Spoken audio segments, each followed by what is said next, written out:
Chapter 7. The Liquor Lake. What a scene. Have you ever heard of a lake of liquor?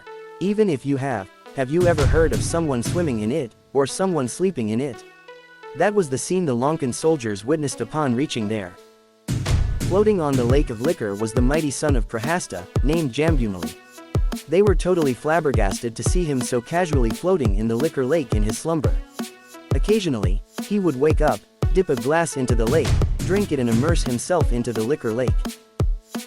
He was so enthusiastic about drinking that he didn't even have the patience to wait for the drink to be brought to him. Instead, he chose to stay immersed in the drink itself. They had seen many drunkards in Lanka, but this was indeed the king of all. Of course, there was a second hidden reason why Ravana had created this lake of liquor for Jambumali. When awake, he was an extremely restless and a powerful demon who couldn't be easily controlled. He needed to be kept occupied all the time, else, he would pick fights and beat up his own people. As the soldiers stared at him, they were conscious of the fact that they couldn't continue admiring him for too long. There was an emergency in Lanka and they had been given the task of fetching Jambumali to deal with it. One soldier swam up to the floating demon and quietly filled his glass with anti-liquor medicine and returned to the shore.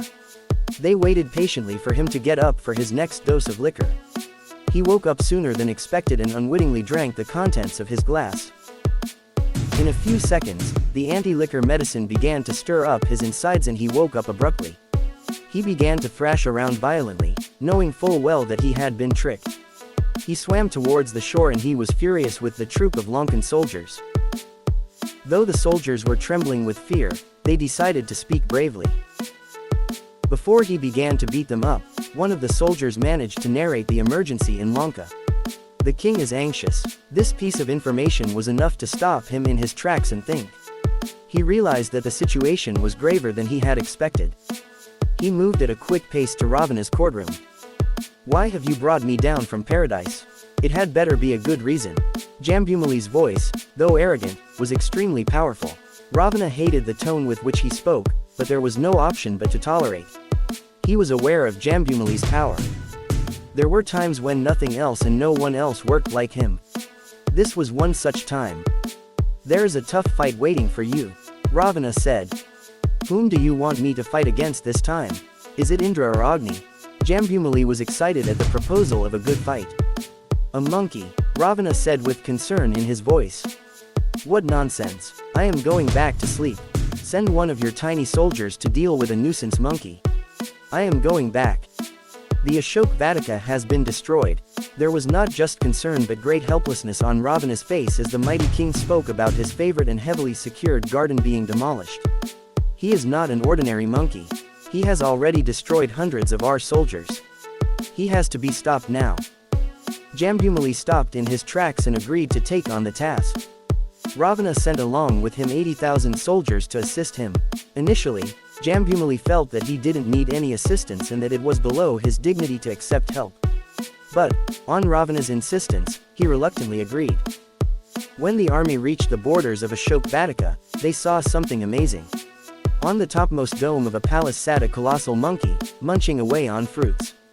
On spotting the approaching army, Hanuman stood up with his hands on his hips and said, "Who wants to die today? I am the servant of Lord Rama, who has the guts to challenge me." Jambumali yelled back, "You foolish monkey.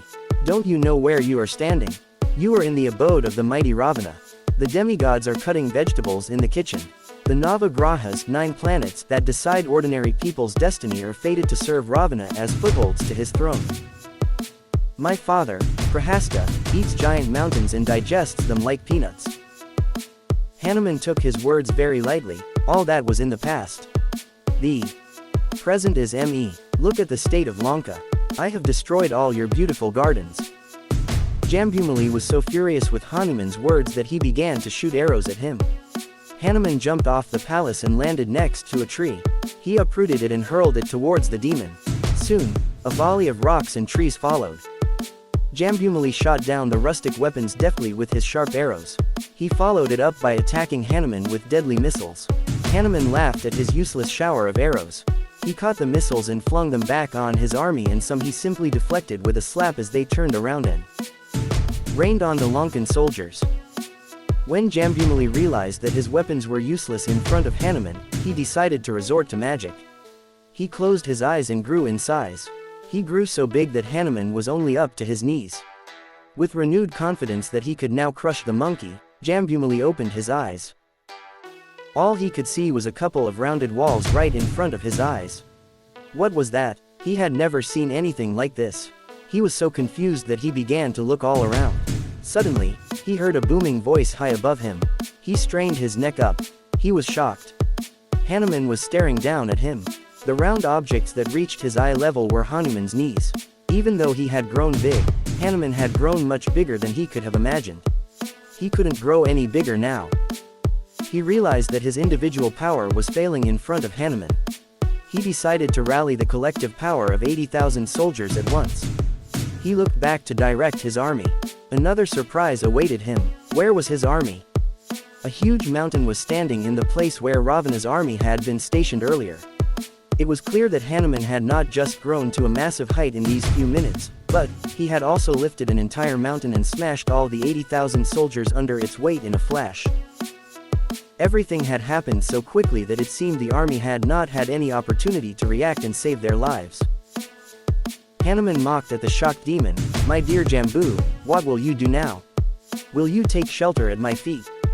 All this is an illusion. If you have the guts, come back to your original form and face me. I shall also assume my original size." Both returned to their regular size and faced each other.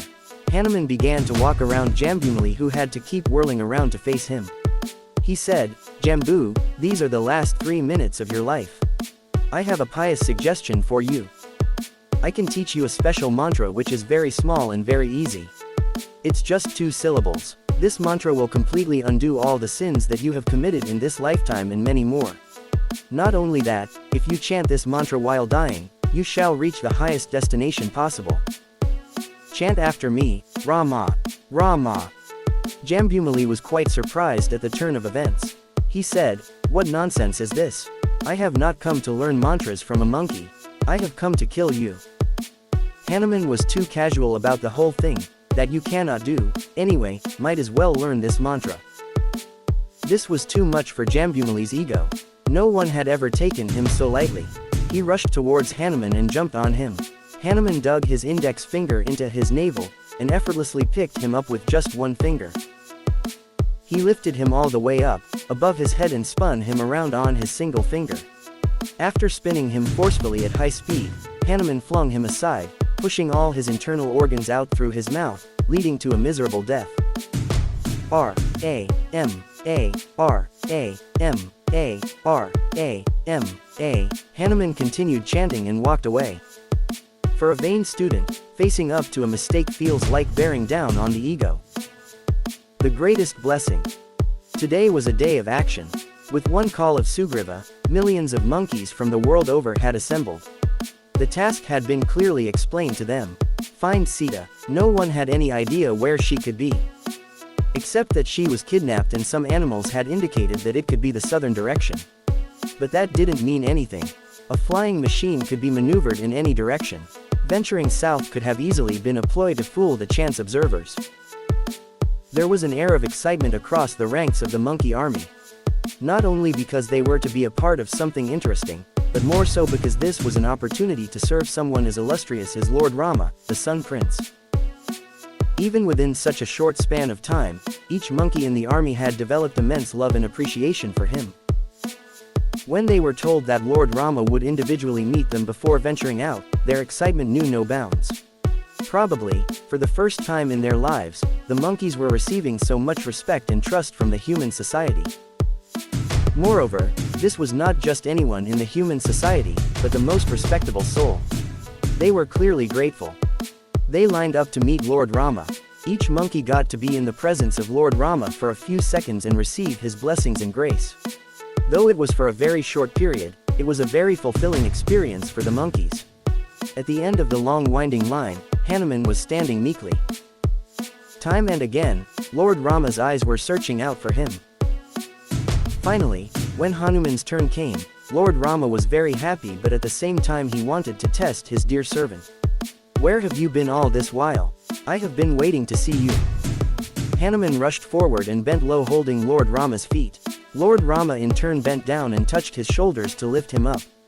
Staying in the bent, respectful position of holding his feet, Hanuman spoke, "My lord, please allow me to remain in this position. As long as I cling to your feet, there is hope for me. The moment you lift me, you will leave me. As long as I am bowing at your feet, your hands will remain on my shoulders. This is the safest position for a living entity. On the one hand, I have the fortune of holding your feet, and on the other hand, I am being held by your able arms. Hope and assurance are both available to me in this position." Lord Rama was impressed, but he was still interested in testing Hanuman's wit. He said, "My dear Hanuman, all that is fine. But since you have come so late, I have nothing to offer you now. All my blessings are exhausted. What can I offer you now?" With a twinkle in his eyes, Hanuman replied, "My master, you may have given all the big things in your possession. You have given away knowledge of the scriptures, your wisdom and guidance, power, fame, and more. But frankly, I am not looking for those big things. I am interested in the smallest thing that you have. If you could gift me only that, I would consider myself the most fortunate."